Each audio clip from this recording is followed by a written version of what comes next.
Hello everybody. This is a video walkthrough of the Lionheart Creations Piper Pacer Super Pack. This will show you a lot of the features that this aircraft has, the various interiors, the various exteriors, paint schemes, the various models. It's a very large pack of aircraft. It has 37 different paint scheme variants. Some of them include different types of interiors. Some of them range from the early classic original version of the Piper Pacer, Super Pacer, to modern day retrofitted Bush aircraft. It also features various float planes of those platforms, and it also features the Tri-Pacer series.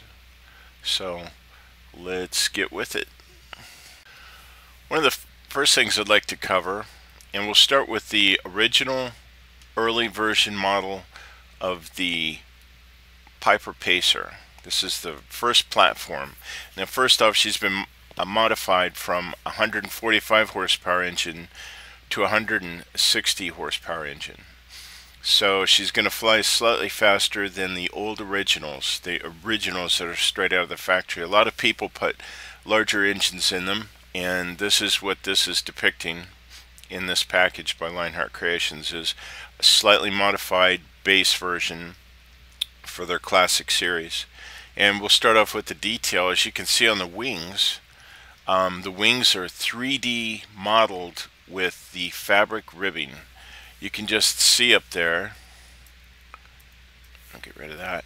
You can just see up there the way the ribbing is. It's all three-dimensionally. You see nice little curved dips between all the wooden ribs. There's wooden wings, and they were covered with cloth, and so this model depicts those.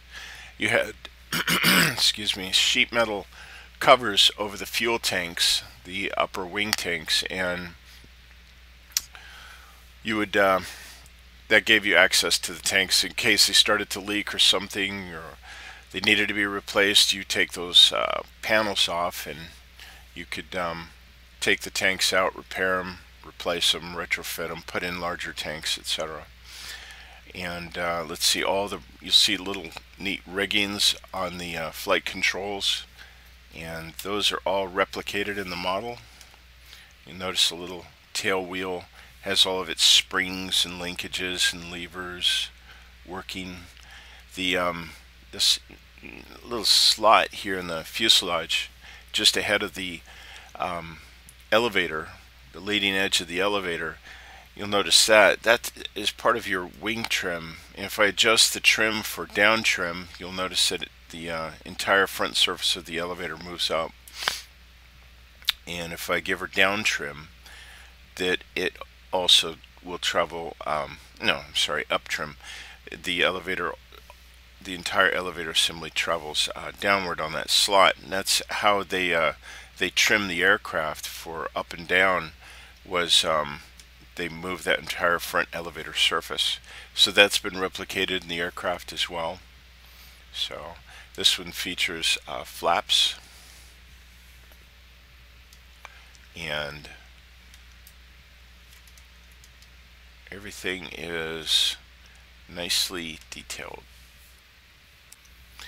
Another neat feature on the exterior is you'll notice that all of the little hardware, all the little screws and fasteners and bits are 3D modeled. And the neat part about that is that whenever you're doing aircraft repaints, you don't have to worry about that. You don't have to worry about adding in your own textures for screws and counting them and so on. They're already done in the aircraft, so whenever you paint it, you don't have to worry about hardware and stuff in the aircraft. That's going to be all done for you. Another neat feature is you have some you can't really see them, but they're super high detail brakes and little vent hoses on the bottom, little aged exhaust pipe, high detail propeller, a little bit of fuel leakage here on the that's your fuel tester valve. little hinges here, three-dimensional hinges across the top of the cowling, little decals and details and stuff on your antennas. The landing lights here, can't really, yeah, you can barely see it. Has some neat little grunge and shading and stuff going on inside of there. Not too grungy, but and this version of aircraft is a nicer version. There's several paint schemes, many paint schemes in this aircraft package, and some of them show a lot of aircraft wear, and some of them do not. Some of them are really nice, well taken care of aircraft packages, aircraft paint schemes. With the classic Piper Pacer package, the one that we're looking at now, you'll notice that she has wheel skirts on, and a lot of people don't like wheel skirts, a lot of people do like wheel skirts, and a lot of people like particular types of wheel skirts. So in this aircraft package, and I'm the same way, and since I get to design and say what's going to be in the aircraft, I wanted all three. So what I did was I made a system to where if you go inside the aircraft, there's a skirt selector switch, and you can flip that, and on the outside you'll notice we have the old classic wheel skirts, and we go inside and flip that, and you'll notice now we have a sort of a modern era or newer model wheel skirt, and these are pretty much the type that were also on the Tri-Pacer, nicely modeled. Have that neat little curvature thing underneath the skirt opening. They hug the tires well. Have that neat little cutoff angle. And then if we hit that switch again, and we go outside, now we have no skirts, which is how you'll usually see a Piper Pacer.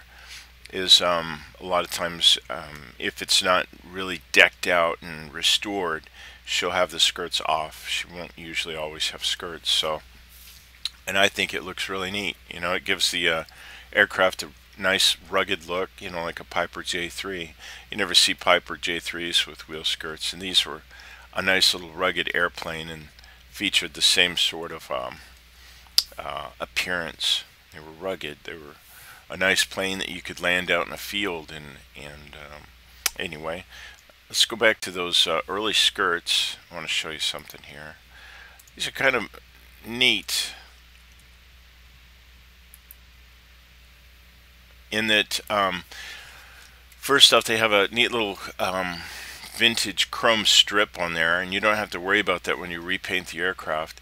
The trim piece is separate from the paint. And anyway, the skirts, you'll notice that they don't really hug the tires, but instead they have a lot of area around them. Well, what they basically were back then in those days were a rock guard, sort of kept mud and rocks and debris from shooting up from the tires into the fabric of the wings and damaging them. Also kind of guarding the elevators. A lot of people landed on dirt strips back then in fields, so such a tire that gave or such a skirt that gave the tires a lot of room wouldn't get clogged up with mud, and basically their job was just to protect the aircraft. And so that's what these skirts are. That's why they're so big, is basically they were for like rocks and mud. Let's go ahead and check out the various interiors of the classic Piper Pacer package. And you'll notice this one has, it's a version of the panel that was seen a lot of times in the Piper Tri-Pacer. Of the Tri-Pacers back then in the 50s and early 60s, this double panel assembly became popular. And so you'll see a lot of these at the airports, and so this is one of the versions that we have in the package, and works excellent with the Tri-Pacer. This is depicting a version of the Super Pacer with this version of instrument panel. So, and it's a nice panel as well. Let me show you something. Let me show you a little view here of the instrument panel. This shows you that everything is pretty much three-dimensional. It's not so much painted into the surface for the shading and stuff. You have actual three-dimensional bezels that are, you know, this is like a vanity cover over the instruments that kind of hide all the edges and screws and stuff. And so it's actually all nicely curved, nice beveled edges, and even the screws are three-dimensional for what screws that it does have. All the little 3D knobs. Everything's very three-dimensional on the aircraft. These are some of the interior views. This is your trim. This trim will actually move the entire amount of travel that it should on the aircraft. The guys that helped me design this, they all are former owners of vintage Piper Pacers, so I had to get everything exact to their liking. So that's a shot of the interior. This is neat. This shows all these are clickable lights. These will illuminate your instrument panel, and this will illuminate the interior of the aircraft at night and give it a good glow inside. And this is a 2D panel. Now on these Piper Pacers, throughout all the package, the boys strongly twisted my arm into having 2D panels. Most companies don't offer them, and on this one I've put in 2D panels, and they're going to be in flat black. So if you have a virtual cockpit that has colored instrument panels, like let's say white covers with a red background, something like that, and you go to the 2D panel mode, it's not going to be color also. It's going to be black. It's going to be crinkle black. All of the 2D panels are crinkle black. That's to let you know. Otherwise we would have so many versions of 2D panels, the package would be massive. We have to cut corners somewhere. Let's see, let's kind of walk you through. Well, let me show you another design of another version of the instrument panel before we go on. This is a version of one of those two-tones that I told you about. This one's sort of a cream color on the like vanity instrument panel covers, and it has red on the actual instrument panel face, and some white font on your switches down below. It's kind of neat. It's matches the flight controls white color on the yokes, and also the knobs. They were all sort of that neat cream color. This is another version of the many various instrument panels that are in the standard platform Piper Pacer. This was one of the earliest panel designs that they had, and as you can see, it too is also it has like a lot of curvature and beveled areas in it, and you'll notice it has like a glove box on one side, and the bulk of the instrument panel fascia is off to the other side, and then it has like a blue background. And this is for the little blue aircraft. It's like a sort of a 1950s Bel Air color, back when the 57 Chevys were popular with this color. 1950s Chevys.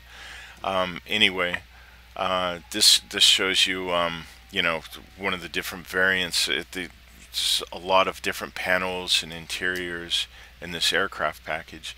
This is an interior that's pretty roughed up. It's just got a lot of stains. You can see a lot of stains in the fabric, and so that's kind of a neat thing. You know, all these different aircraft to choose from, select from. They're all in different states. Like this one, she needs to be repainted on her instrument panel. It's got a lot of like chips and scratches in it. So that's another version of interior. And here is still yet another. Now this one is just like the version of instrument panel that we just looked at. except all in flat black. I really like this. This kind of looks normal to me. But anyway, all the switches on this particular panel are labeled. Not all of them are. And this is that glove box. And you'll notice that I've mounted radios on top of the glove box, and that is because the earliest versions of Piper Pacers didn't have radios. So what I've done is I mounted them. I could have mounted them in the glove box, and you would have to open this glove box, but there's some problems with that because the glove box would tap the yoke. You have to pull the yoke back to open this little door, and so I didn't want to have to do that and have it go through the three-dimensional yoke. It won't just hit it and you have to pull back. In the flight simulator, it's not that realistic. So what I did instead was I made this glove box clickable. And if you like the old way, if you don't like seeing your instruments, if you actually had a Piper from back in these old days, you can click that and it hides the radios and puts a little doorknob pull handle there. Pull knob. You click it again and you get your radios back. You can tune in your frequencies and re-hide them. Down here by your left knee is the ADF instrument. I've included that to help navigate. That was one of their neat high-tech navigational instruments back then, radios.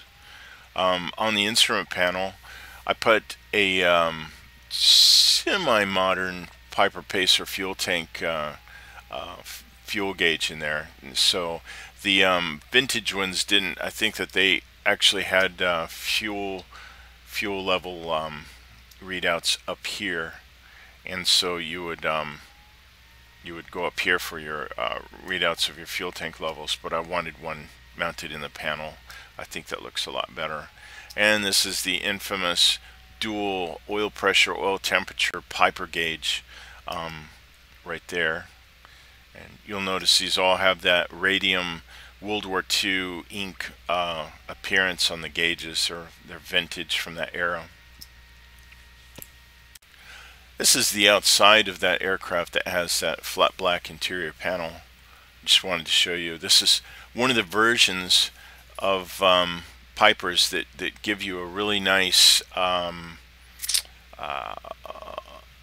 newness to it. It's been restored. It's got a custom paint scheme on it, and it's really been babied and taken care of. So you can see there's no chip paint, there's no bugs on it. It's just a really clean aircraft, and it looks really good with the modern wheel skirts. There we go. That looks pretty sharp. I like that.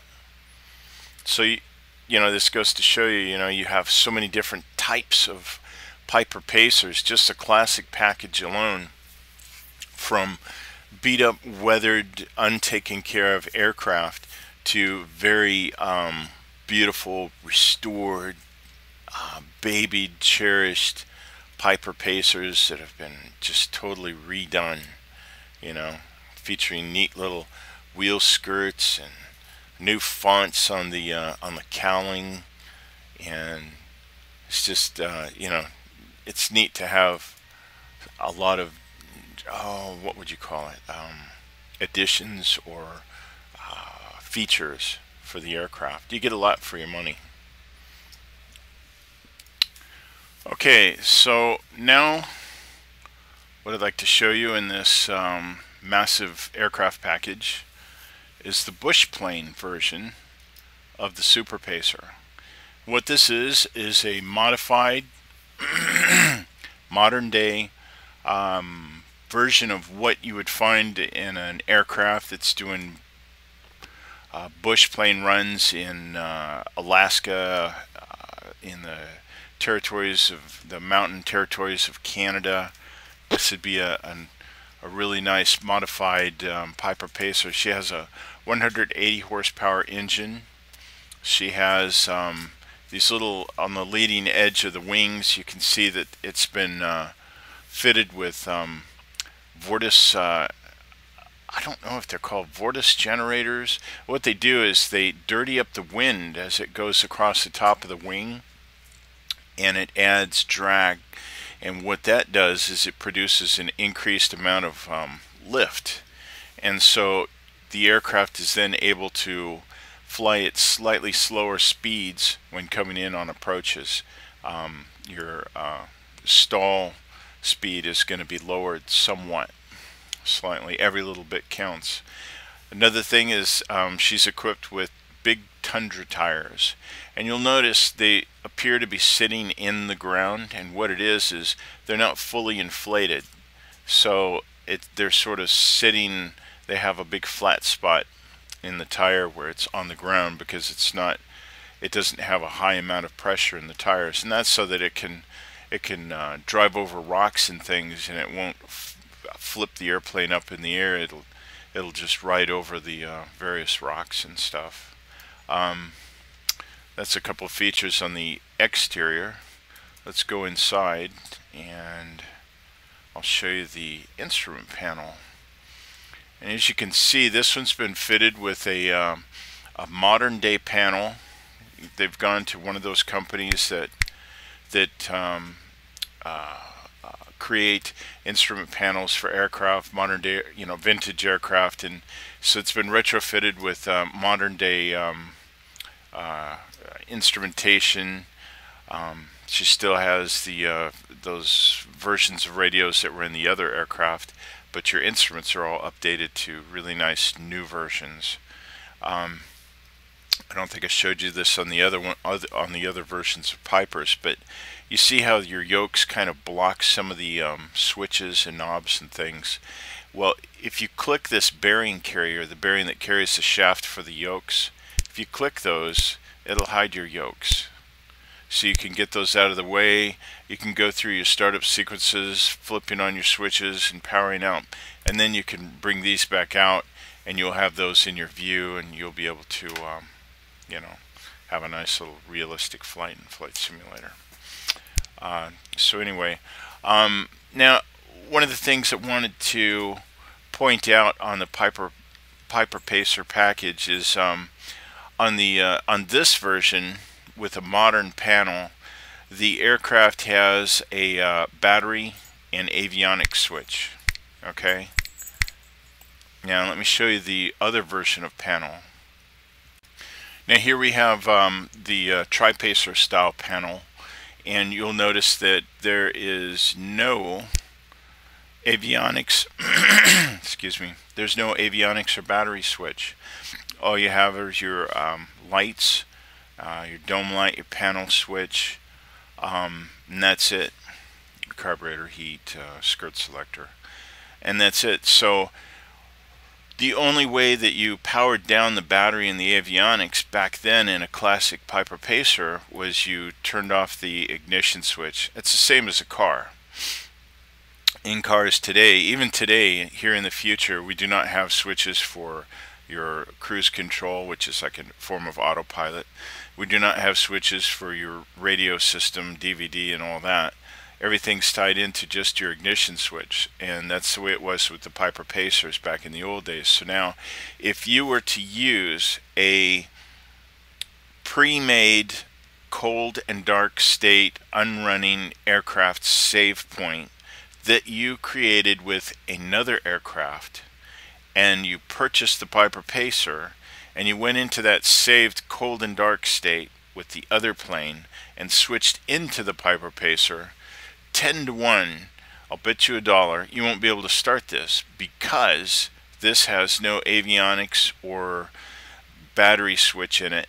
And so what you need to do to get around that, because this doesn't have those switches, so you wouldn't be able to turn on those systems because they would be off in that saved file. So what you do is you start off in the Piper Pacer with the package running, with the aircraft running, and then you create your cold and dark state, turn off all your switches and things, and then save that flight there as your cold and dark.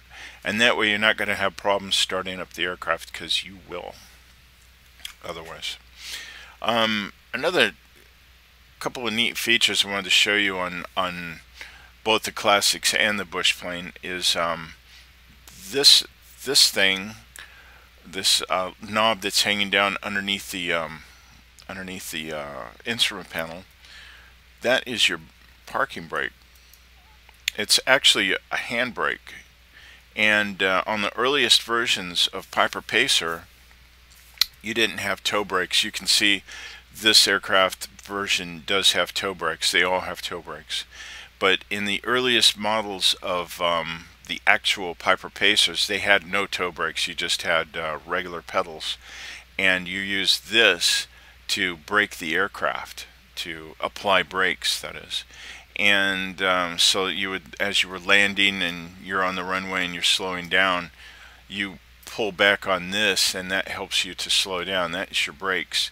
And you had no steering control aside from your rudder. So you'd rev up your engine, apply rudder, and that would steer you, and then you would apply this. But you don't have to worry about that in this flight simulator package. All the aircraft use the tail wheel, or in the Tri-Pacer you would use a nose wheel. I wanted to inform you about that. Alright, continuing on with the walkthrough on the bush planes of the Piper series. I just wanted to show you one of the versions of radically used paint schemes that the package comes with. This is a version of aircraft that I believe I had seen online whenever I was researching the aircraft before I made them. And anyway, this one shows a lot of planes that you see up in Alaska have a lot of wear and tear, and on this particular version it has a primer colored cowling part. And you'll notice also a lot of the planes that that are flying at the time of like, let's say it's thawing out, it's coming towards the end of winter, it's coming into spring, and so they're landing in a lot of riverbeds, and you'll see that this one has just a ton of, looks like muddy water sprayed up onto the fuselage and wings. So you've got a lot of like, it's not like chunks of mud, but more like just muddy water spray. A lot of like oil dripping down, a lot of chipping going on the cowling, bug splats. You got a lot of, let's see, oops. You got a lot of bug splats of various sizes going on.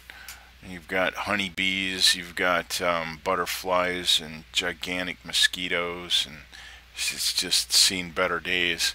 Even on the wings you got a lot of bug splats, and a little streaking going on the wings and stuff. Must have been butterfly season, don't know. But that kind of shows you how radically different some of these planes are. Some of them are very well taken care of, shiny, perfect condition paint schemes, and some of them are just so bad, and they have panels that are needing to be painted, and they need to be washed. There's paint fading. You can start to see the base color of the paint scheme through the numbers, so it's kind of a neat thing. Same with the interior on this one. As you can see, it's an early classic. It has the old panel, and this panel is just so chipped up. It's got scuffs and marks from the fingers constantly rubbing on the paint, to actual chips. Paint's just, you know, it's been on there for 40-50 years, and it's chipping off. And interior in this one is not too bad. Some of these can be really rough.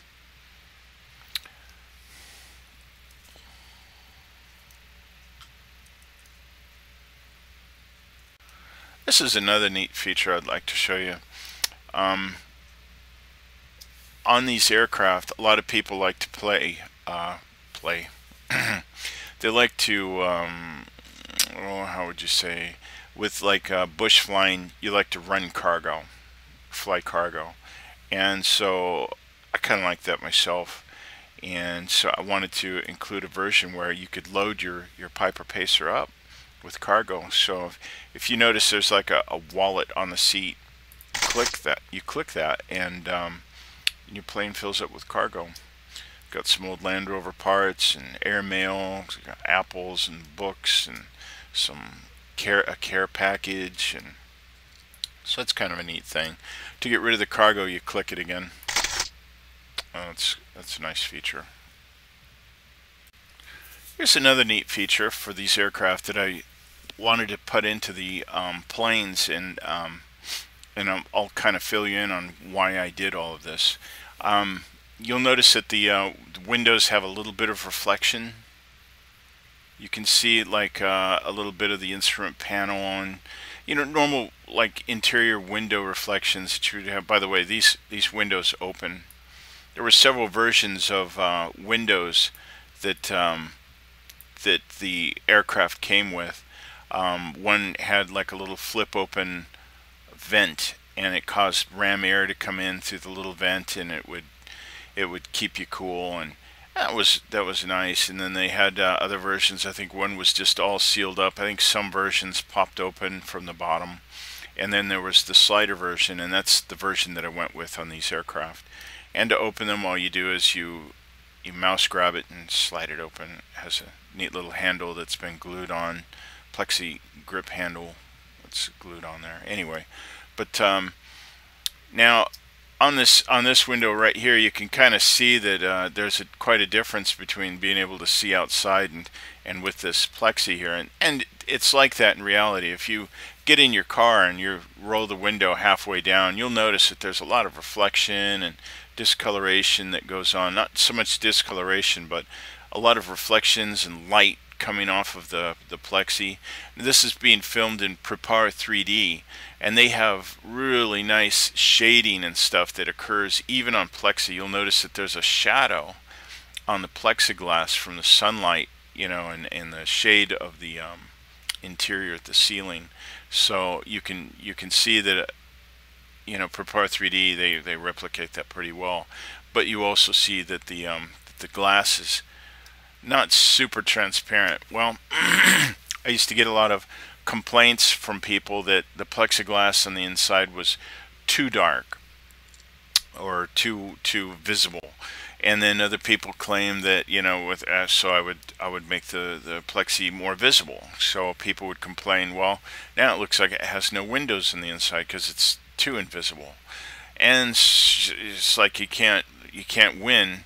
So you just have to choose a direction and go with it. Anyway, on this aircraft, what I wanted was to have a normal wear and tear, grungy. You can see the little discolorations around the edges, and so I put that in. It's faint, and there's not a lot of reflections going on. It's a happy sort of balance between visible reflections and non-visible reflections.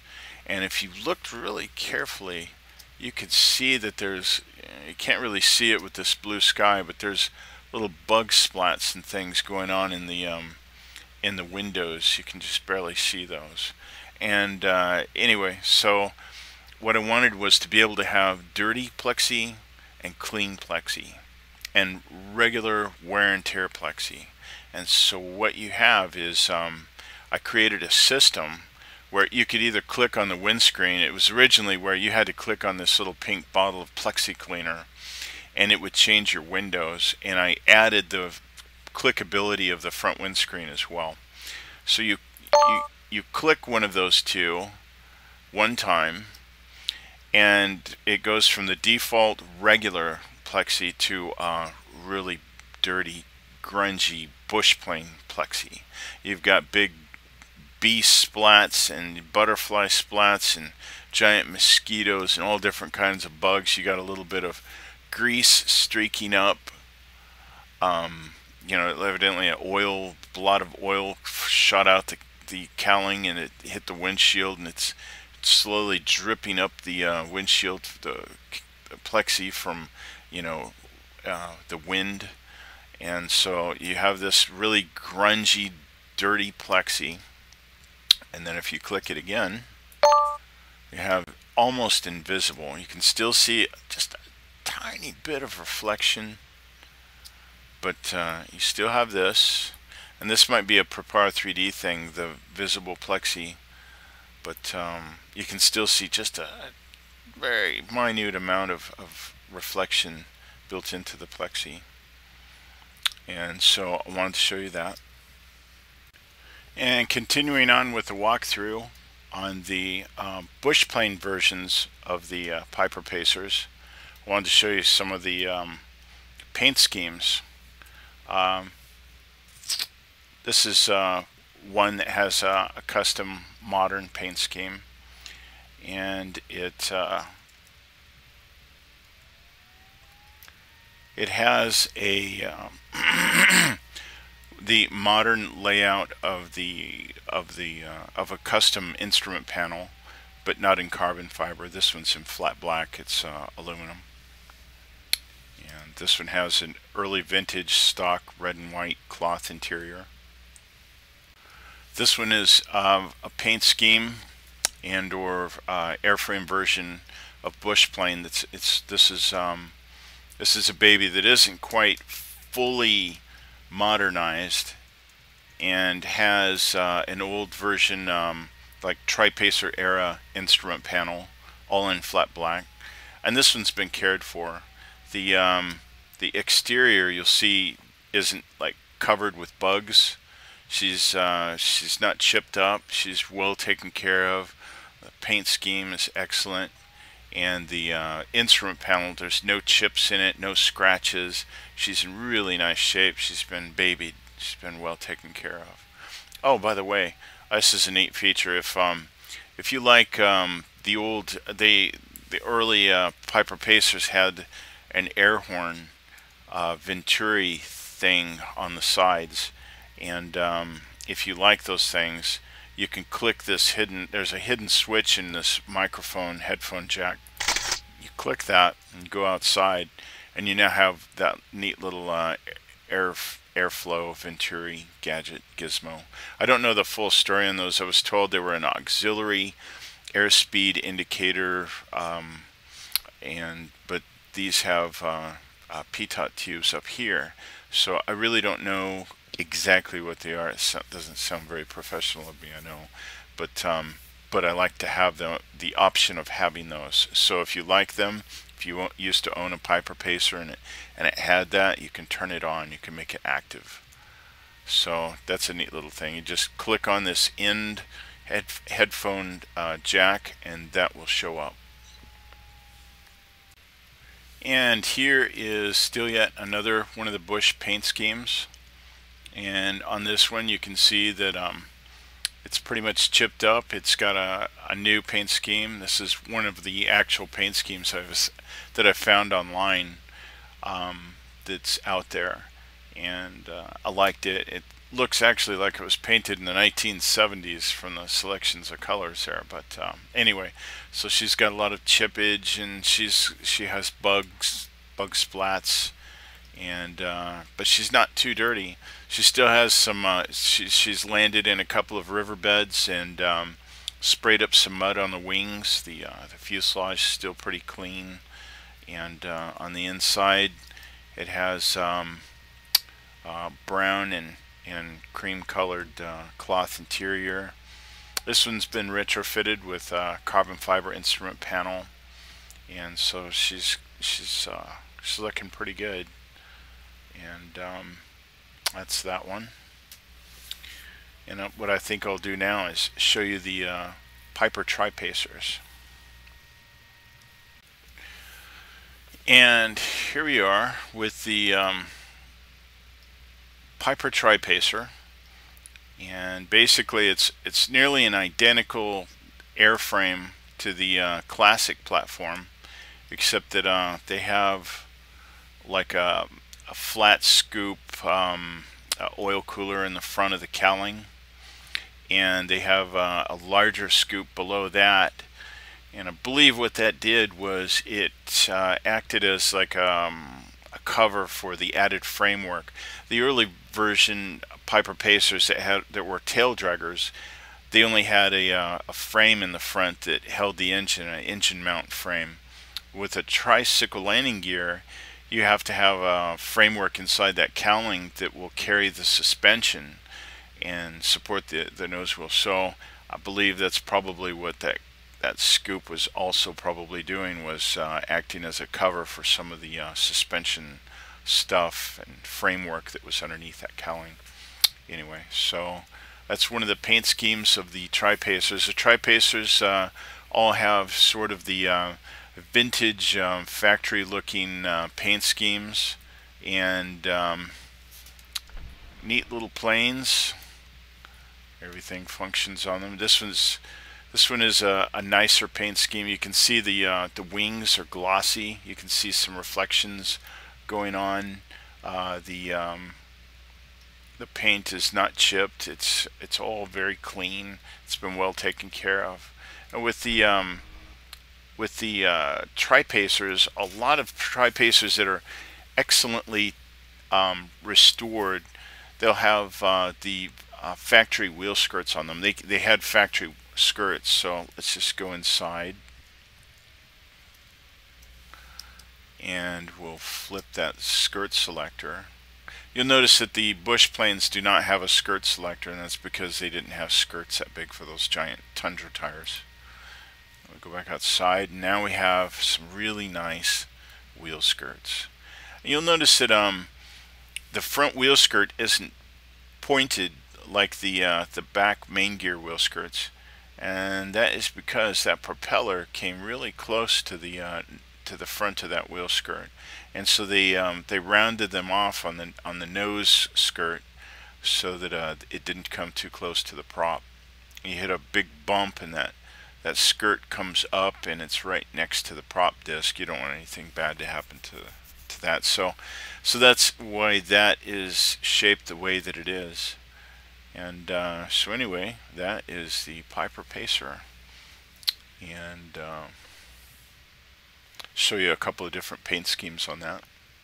This was a neat version. I've seen them on brochures, and I've seen a couple of actual planes and photos with this color, and it's hard to describe. It's sort of like a bronze or a brown, sort of a coppery dull brown, but it was a factory color, and so I wanted it, and I added it into the fleet. The interior on this particular model also carries the colors into the fabrics, and on this particular one, this instrument panel has seen better days. It's just chipped up, scratched, and everything bad has happened to that paint.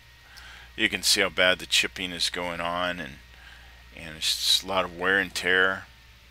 It's kind of neat, you know. You can jump into some of these, and they really just the paint schemes can really put an entire feeling or theme into the aircraft. So it's like the paint scheme almost gives you a completely different aircraft compared to some of the other ones.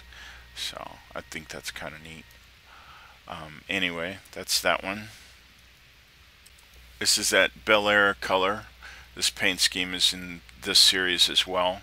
I've already walked you through this earlier in the video. So the interior is also matched to the outside. And this is one of the custom paint schemes, like a modern day paint scheme. And I've already shown you this one as well, but it comes with this one too. And yeah, I can't on this one we can't actually put skirts on it because it has a modernistic panel. It has a retrofitted modern day panel on it, carbon fiber, and they don't have the switch for the skirt selectors, so I'm afraid we have to leave that out. That's too bad. I hate it when I have a limitation on one of the models. Neat little modern day font for Super Pacer on the tail. It's kind of neat. I don't know if you noticed the doors on a Piper Pacer. If you had the back seat and you had the rear door, you'll notice that you only had a one door per seat row. So the front seats had a door on the right hand side, and the back seats had the door on the left hand side. So that was kind of wild. Neat little detail about Pipers. Even today, Pipers mostly have just a single door on the right hand side also. Something they seem to have always been doing. And lastly, we have the float plane version of the Super Pacer package. And basically all the airframes, your bush plane, the original classics like this, the Tri-Pacer version instrument panel variants will all have a float plane version, and so you'll get a neat set of floats. You can see here they're really nicely high detailed, three-dimensional parts on them. They're not just all paint. It's got some neat bump mapping, and it even comes with algae. Yes, green algae. So you need to know that when you boot up into the find the panel. When you boot up into the float plane, and this is only on the float planes that you'll see this, you have a chrome ring and it's attached to some wire cable. And so what you do is you would reach down and you would click that, and that will lower your rudders down into the water. And when you when you pull that back up and it's locked upwards, think of that as like a landing gear. Up is up and down is down. Your water rudders are down when the ring is on the floor. When the water rudders are retracted up, this ring is up. And that keeps you from, if your water rudders are down when you land in Flight Simulator, you flip your aircraft forward, you wreck. It's not good. And it can happen in the real world. Those water rudders are a lot of drag at high speed, and they can wreck your plane. It'll flip you over. So you want to have those up when you're landing and taking off. When you're flying, you want them up also. When you land and you're taxiing around, you lower them so that you can turn your aircraft. Kind of a neat thing about this is you can see that all the linkages work. All the the cables, they shouldn't be dipping down underwater like that. It's part of the side effects of Flight Simulator. There's no way to adjust that. But anyway, all that linkage stuff works. It's kind of neat. So how about we just take off? You'll notice that the pilots don't appear when the aircraft isn't running, and when you start up the aircraft, they do show up. Alright, let's go ahead and do a startup, and this will be the first one, I believe, in the video that shows you how to start up the Prepar Pacer. Basically, I've hidden the yokes. Remember that you click this little bearing carrier on the control yokes, that hides them. And you'll notice also, if you remember correctly, the classics will not have an avionics or battery switch. Everything's done by the switch, the main ignition switch. And also to turn on your radios, you would turn them on at the units. So you would turn everything on there. So we can go ahead and turn those on if we want. We've got full mixture, and let's give her a little bit of fuel. Let's give her some primer. Let's go ahead and start her up. Clear prop.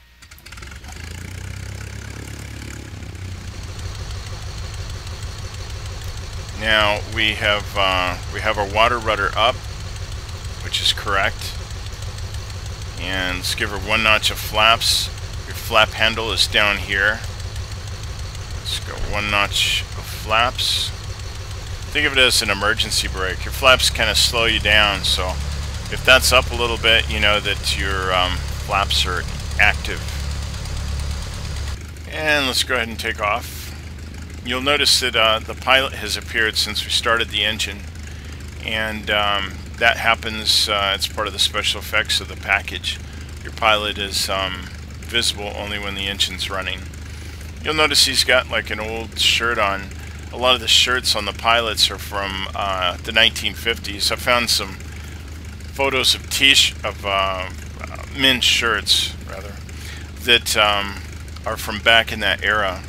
So a lot of the guys are dressed up like they're from back in the early days, and kind of puts you back into the time element of the aircraft. Anyway, let's go ahead and take off. Now, when we take off on a float plane, in case you don't know, you want to raise your airspeed up until the aircraft is up on the first step. When it's on the first step, you can then rotate the nose upwards. You have room for it in the back of the floats because they'll be up off the water. So that's good to know, huh? Whoops. Flaps up. It's a beautiful day for a flight in Hope, Alaska. So all the different variants that I have shown you, most of those will be available for your float plane version. And so that is basically the float aircraft. Nothing much to it. It's basically just a different form of landing gear. Here's another shot of the floats. Kind of shows you a lot of the detail of these things. You'll notice that the linkages all function, and your water rudders are animated, things of that nature. These caps, these were like cavity.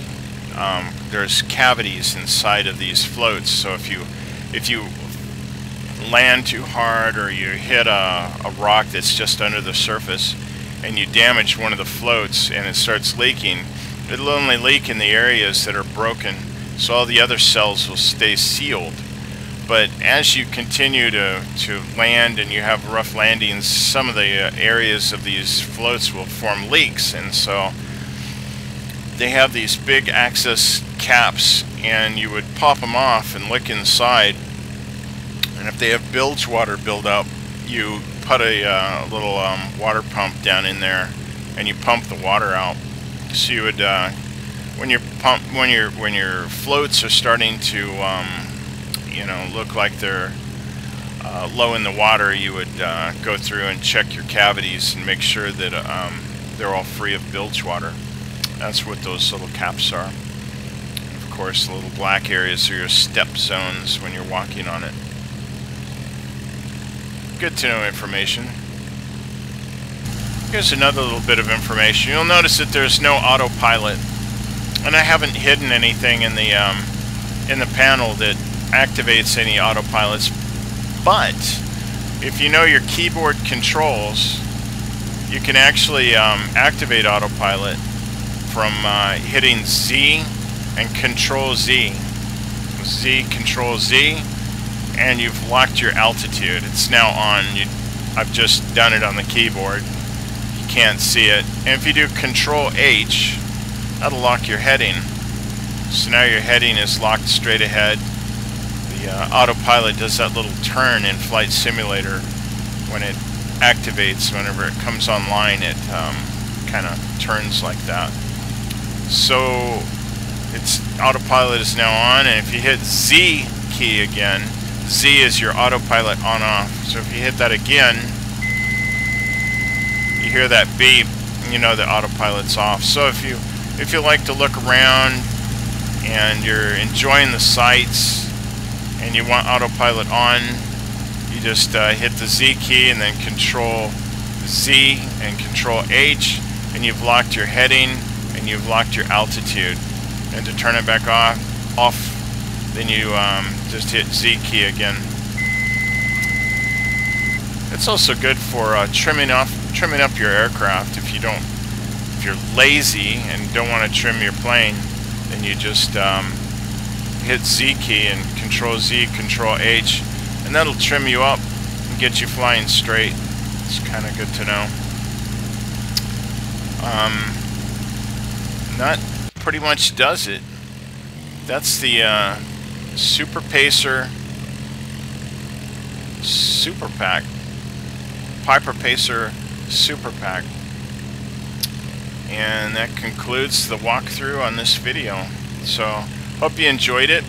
There's quite a few airplanes, isn't there? Yeah, I really went crazy on this one. So, hope you enjoyed it. It's good to know all the little details of aircraft that you might be buying. It's good to know where the switches are. I've always wanted to do these tutorial movies. They show you like how everything functions and where the little neat special effect tricks are and what the planes look like in Flight Simulator. So this gives you a pretty good idea of this entire package. Not just like one plane or how to do an ILS landing, but everything. So sorry the video takes so long. There's so many details. I tried to go as fast as I could. And anyway, hope that pretty much shows you everything, and hope you enjoyed it. Everyone have fun flying. Take care. Bye.